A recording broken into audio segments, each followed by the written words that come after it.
നാട്ടിലേക്ക് വരുമ്പോൾ കാണാം സിദ്ദിഖ് ബ്രോ. നാട്ടിൽ വരൂ കേട്ടോ, അപ്പം കാണാവേ. Suresh M B hi hello. I cried a lot and didn't eat anything without seeing. Love music ആണോ അത്?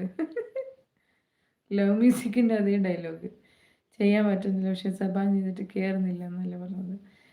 കയറുന്നില്ല, അത് തന്നെയല്ലേ ഇപ്പോൾ ട്രാക്കും പറയണം. ചെയ്യാൻ പറ്റുന്നില്ലാത്ത എന്താ? അതാണ് ഉച്ചയ്ക്ക് ഞാൻ ചെയ്തു, കയറിയില്ല. തിരിച്ചു വന്നില്ലേ അനീഷേ?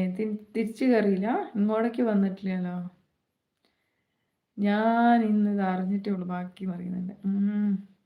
ഒരാളോട് ചെയ്യാൻ പറ്റുന്നില്ല എന്ന് പറയുമ്പോൾ ഒരാളോട് പറയാൻ പാടില്ല, വെറുതെ പറയാന്ന്. ഇപ്പം മനസ്സിലായോ എന്തെങ്കിലും പ്രശ്നം ഉണ്ടാവുമെന്ന്? സന്ദീപ് ഞാൻ പുതിയ ആളാണ്, അതാ സ്ഥലം ചോദിച്ചാൽ. വയനാട്. എൻ്റെ പേര് സവിത എന്നാണ്, ഞാൻ ഹൗസ് വൈഫാണ്. വീട്ടിലെ അച്ഛൻ, അമ്മ, ഏട്ടൻ, മോളുണ്ട്. മോള് 2ാം ക്ലാസ്സിൽ പഠിക്കുന്നു. ഏട്ടൻ കൺസ്ട്രക്ഷൻ വർക്കാണ് കേട്ടോ. Suresh M B I searched all over Wayanad and couldn't find you, so I cried and went back without eating anything. അപ്പടിയാ സുരേഷ് ഇനി പോയി കഴിക്കൂ കേട്ടോ. ഇനി പോയി കഴിച്ച് കിടന്ന് ഉറങ്ങും, കരയില്ലേ. സന്ദീപ് ഡൺ പറയുന്നുണ്ട്. താങ്ക് യു അനീഷ്, ഇന്ന് ചെയ്തത് തിരിച്ചു കയറി.